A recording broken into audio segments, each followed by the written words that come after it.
mokile kelama isali mami buhe bele olelo ye bandite isali bambula he bele oyo moto mokwa ye Mbote mingi na bino bandeko balandi ya Voix Télévision etando ya bonsomi etando ya bwania etando ya bulamusi baindio na pongi matondo mingi na bino na tango pengonga yebo miseni ko pesa biso na kati ya etando ya bonsomi ya baindo Voix Télévision na tina ya kolanda manaka na bino mokolo mwalelo oyo ekoyaka ukati mabota na bino na tina ya kotangisa bino pe kolimbolela bino manaka na biso na kati ya calendrier africain bokoko na biso baindo totondi bino botondi pe topesi bino bambote ya mingi na bisika nyonso ye bozwami solo tango pengonga ekoki oyo wapi toluka kabongo koyeba lelo tozali mokolo nini na kati ya manaka na biso tikato simba babuku na bikomeli pona kokoma ete mokolo mwa lelo kati na manaka na biso tozali bongo mokolo mwa konso mwa yambo ebandeli ya bopemi ya yambo sanza ya motoba o tosili bongo kota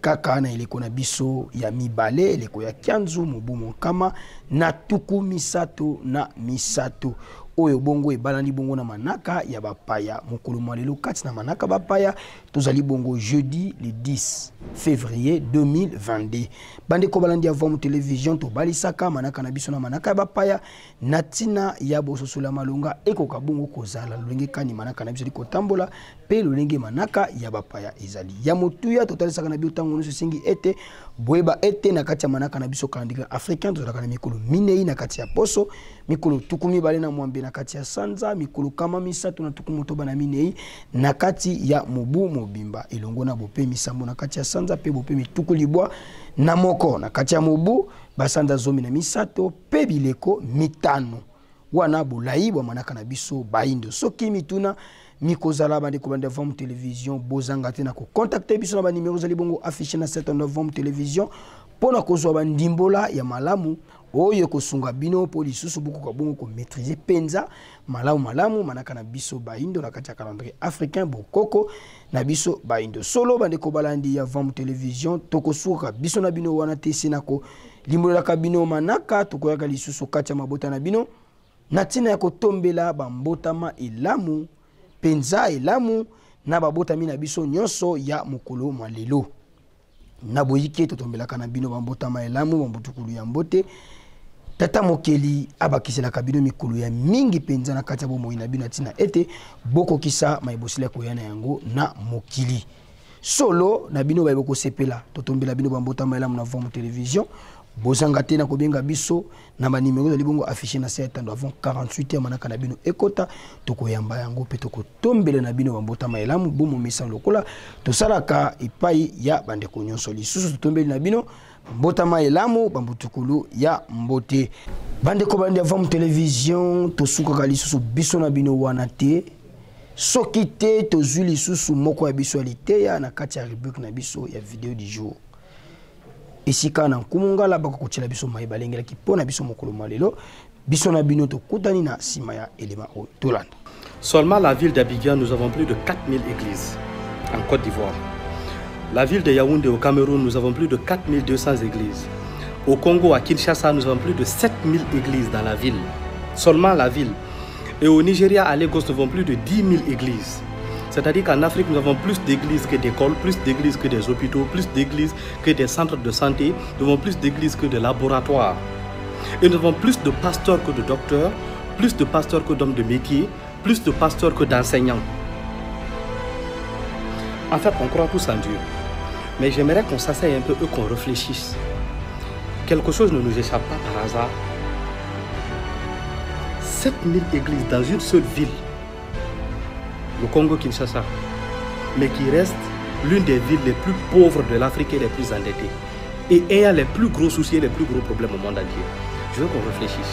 Laissez votre avis en commentaire. Seulement la ville d'Abidjan, nous avons plus de 4000 églises en Côte d'Ivoire. La ville de Yaoundé au Cameroun, nous avons plus de 4200 églises. Au Congo, à Kinshasa, nous avons plus de 7000 églises dans la ville. Seulement la ville. Et au Nigeria, à Lagos, nous avons plus de 10 000 églises. C'est-à-dire qu'en Afrique, nous avons plus d'églises que d'écoles, plus d'églises que des hôpitaux, plus d'églises que des centres de santé, nous avons plus d'églises que de laboratoires. Et nous avons plus de pasteurs que de docteurs, plus de pasteurs que d'hommes de métier, plus de pasteurs que d'enseignants. En fait, on croit tous en Dieu. Mais j'aimerais qu'on s'asseye un peu et qu'on réfléchisse. Quelque chose ne nous échappe pas par hasard. 7000 églises dans une seule ville, le Congo-Kinshasa, mais qui reste l'une des villes les plus pauvres de l'Afrique et les plus endettées. Et ayant les plus gros soucis et les plus gros problèmes au monde entier. Je veux qu'on réfléchisse. Laissez votre avis en commentaire. Seulement la ville d'Abidjan, nous avons plus de 4000 églises en Côte d'Ivoire. La ville de Yaoundé au Cameroun, nous avons plus de 4200 églises. Au Congo, à Kinshasa, nous avons plus de 7000 églises dans la ville. Seulement la ville. Et au Nigeria, à Lagos, nous avons plus de 10 000 églises. C'est-à-dire qu'en Afrique, nous avons plus d'églises que d'écoles, plus d'églises que des hôpitaux, plus d'églises que des centres de santé, nous avons plus d'églises que de laboratoires. Et nous avons plus de pasteurs que de docteurs, plus de pasteurs que d'hommes de métier, plus de pasteurs que d'enseignants. En fait, on croit tous en Dieu. Mais j'aimerais qu'on s'asseye un peu et qu'on réfléchisse. Quelque chose ne nous échappe pas par hasard. 7000 églises dans une seule ville, le Congo-Kinshasa, mais qui reste l'une des villes les plus pauvres de l'Afrique et les plus endettées. Et ayant les plus gros soucis et les plus gros problèmes au monde entier. Je veux qu'on réfléchisse.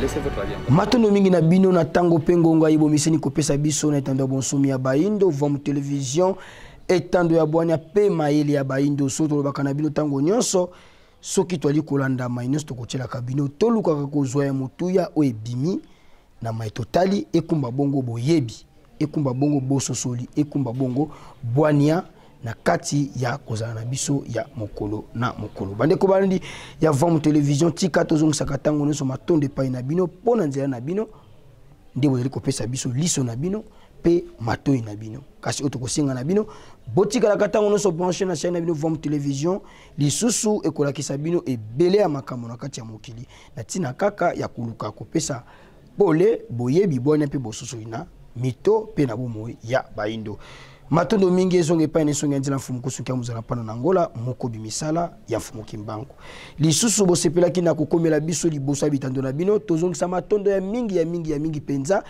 na équipe technique mobimba ya vom télévision tosunga makina tata kwaku ya kalao maisha kuna na sima ya kamera elongona tata mbala mantiadi la poninité kuna neteni ya montage lakibona kumungala 9 lumière kimia ya fumu kimbangu tika ete bandeli ya sanza na biso ya motoba eko kabongo ko bandela biso malamu bokoli kino busukisi na yango na kombo ya fumu kimbangu biso na bino tokutana lisusu na mokolo mwankenge mwalobi botikala malamu.